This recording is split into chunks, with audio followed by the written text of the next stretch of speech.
She kicked me out of her wedding. So I cancelled everything. I stood at the edge of the flower-lined aisle, my hands trembling, not with age, but with heartbreak. My only daughter, gliding in her gown, caught sight of me and froze. Her eyes narrowed. "Dad, you weren't invited for a reason," she hissed through gritted teeth.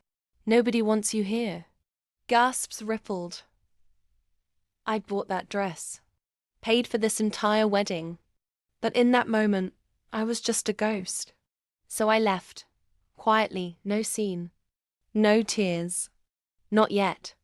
2 hours later, I was parked at a seaside cafe, sipping black coffee and watching the tide roll in. The wedding was in full swing, decorators were bustling, caterers were serving up lobster tails, and the DJ was spinning their first dance song. That's when I made the phone call. Well, 5 to be exact. First to the venue. "Hi, this is Mr. Edwards, the one footing the bill. Kindly inform the guests that the venue is closing in 30 minutes. Payment? Consider it cancelled." Next, the caterer. "Hey, remember the deposit?" "Yeah, the rest was due today. I won't be covering it anymore. Start packing up." Then the photographer. "No check, no clicks.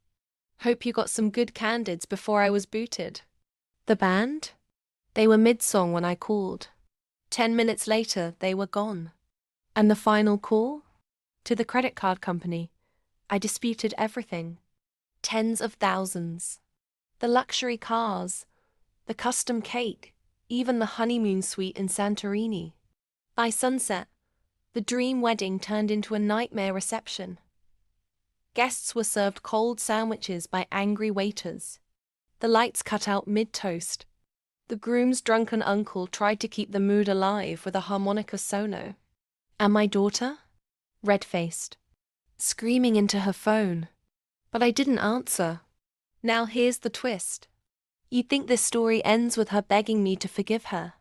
No. She didn't. But her mother did.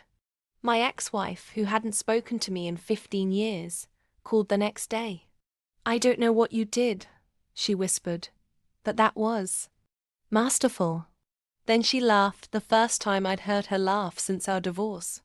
"Turns out, you're not the one nobody wanted.